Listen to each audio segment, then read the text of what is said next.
again, maybe not the person you expected, but certainly been performing very well for the team. Yeah, the rules are the bottom lane that has started the most this split for that team is your bottom lane that plays. Well, on the other side here, Hjarnan and Wadid back after the victory over Splyce. Can they topple those kings, Vedius? Well, who knows? It's all about the battle of the throne, you know, the long legacy that they've had between each other. Will a new dynasty be written? Today we will find out. It's going to be a fun one. I know that Hjarnan and Wadid always get excited to play against Bwipo and Hylissang. Hylissang is super aggro. We heard from Doublelift earlier in the day talk about how annoying he is to play against. And funnily enough, Wadid loves playing against him because, you know, it's always guaranteed to be an exciting lane. He doesn't ever have to play into a boring lane. So I hope we see a lot of killing stuff. At least that's why I look I hope we see a lot of killing stuff. Definitely a sentiment shared by many in the audience as well. I think a lot of people were rooting for the Blitzcrank last time around. We'll see if we get some more mages. Well, a lot of mage bans right now. Swain, Pantheon, Talia, and Brand all taken away. See, oh, and the Heimer ban. Have to respect it from Hjarnan. I reckon the hidden OP is actually Nocturne in this game. I'm just saying, like, oh, you hit that level 6, the one-shot power, he's pretty strong. Honestly, even before level 6, Spell Shield and the all-in is very threatening. It is! And don't go Lethal Temple, though. Okay, all yeah, accurate. All electric. All right, we'll have to see, though, because potentially a dark timeline is upon us, because a lot of mage bans, actually a Scion ban against Bwipo here, but a lot of supports were left up. So we'll see if a team wants to opt into that, or if it's all action here. I want some variety. Lock that Fiddlesticks in. We've been keep on hearing about Fiddlesticks is so broken right now. Just take Aftershock and you can't die. Is that what you've been hearing about Fiddle? That's what I've been hearing. Or this will happen, as Hjarnan has already locked in Morgana. Ooh. How good is your Lux lock? Aren't Lux and Morgana sisters?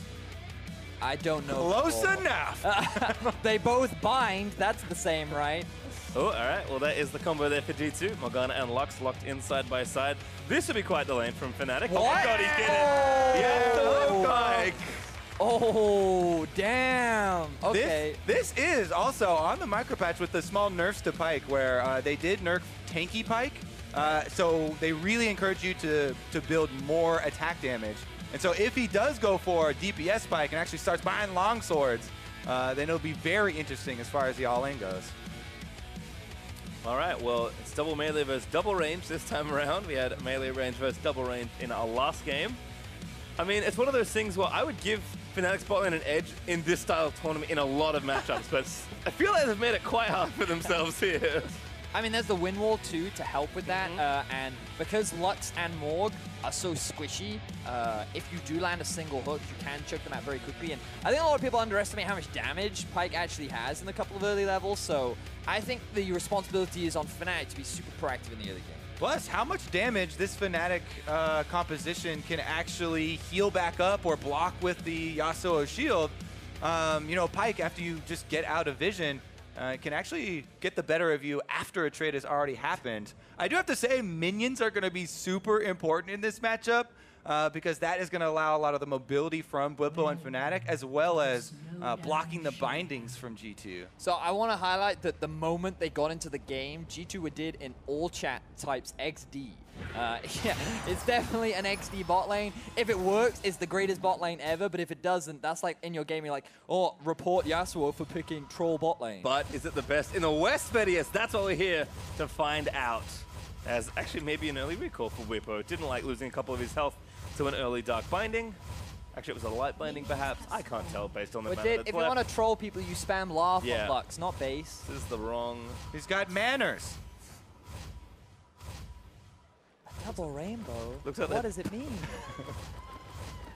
The real question is, apparently, what transformation is he going to take? Wait, no, he's not running the elemental one. No. He's doing, no. The dragon one that came out not too long ago. Excellent. The Lunar Revel. There you go. Oh no. Oh no. It's already started quite badly. Tornado's going to miss as well. Hylissang taking damage. That's all right. Go for the bush. Heal it back up. Oh, they actually have the push on this. That's, I guess. Wait, did Hjarnan and strategy here with Pyke start with double binding? Binding for Hjarnan, E for Wadid. Oh, okay, so they don't have like maximum wave clear just yet. No, Yasuo actually pretty good at level 1 as well. Yeah, looking for full harassment here, absolute focus with the Scorch as well. Hjarnan throwing out constant bindings, getting used out of the Airy. And exact same, I believe. Therefore, it did as well.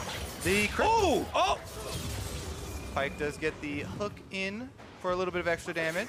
And again, the double melee is sustaining pretty well for the early levels here. As well, we had Resolve for both of the range champions here for G2, taking Chrysalis for the early health for the beginning of this match to try and avoid getting 100% into 0, even if they do get hooked. All right, well, I think things are going to have to calm down here on the Fnatic side. They've done a good job pushing in early, but now that levels have started to tick up and the wave is going to push back thanks to that cannon creep, Hjarnan also gets his relic, so Bwipo probably can't afford to play quite as recklessly. I take it all back. He's going straight in. Cleanses off, actually. Ooh. That's a big summoner spell to use because Exhaust is still up for Wadid, which means that if Fnatic try to go for another all-in, they do have that damage reduction available on the side of G2. Yeah, that was a lot of minions he was trading into there. You can see Bwipo, as soon as he procced the Conqueror, he was thinking about going for the all-in, and that's why he used Cleanse, but backed out, tremendous amount of minion damage, focusing him down, and nothing left to block the follow-up. Well, it does have level 3 as well, so access to Wind Wall now available. And now is when it starts to get a bit annoying for the melee side, right? The potions have been used. Wadid has actually already gone back for a refillable potion, as he anticipates he's going to have to make a few more trips back to the fountain, whereas G2 still have a potion each to their names and can harass you at the turret while you're trying to farm. Well, Windwall's up. Again, going to try and clear this wave as best he can. But this turret is very different to the ones they used to last hitting under. Yep, it's one hit for those. Looking for the stun, but the Black Shield's nice. Does get the hook in onto Wadid. They're going for the all-in. The Tornado is down. The Ignite already used and Exhaust traded in. Wadid, I think, is actually dead here, but he flashes out. Oh! With a life binding, catches him. And that's first blood for Hjarnan. Now Hylissang ignited up. He does have his flashing Phantasm away. Oh! Hjarnan looks for it, but instead is the hook. Not into turret range. The life binding almost caught him as well. Nice couple of flashes there at the end. Oh no. One more kill. He wanted the relic too bad, I think. Instead, stolen by Wadid. Whew! Tension building up between these two teams. G2 are able to find that first kill. Bwipo, if he'd had the cleanse, they might have been able to find that kill, but because he used it earlier to go for that hyper-aggressive trade, the loss of Summoner Spell meant that G2 were able to come out on top. They had more damage, and now the pressure falls onto Fnatic's shoulders. Such a great late flash as well from the Lux. The Bwipo are going to clean these up. Doing a pretty good job last hitting here, but still almost 10 behind as he gets some more. With these refillables, do you think Fnatic are going to wait for the level 6 to get the Yasuo ult off of one of the Pyke pulls and then have Pyke reset to try and get 2 kills Maybe for themselves? They only need one more. Or I mean, G2 has the other kill, so they can't give up a kill while they're going for it.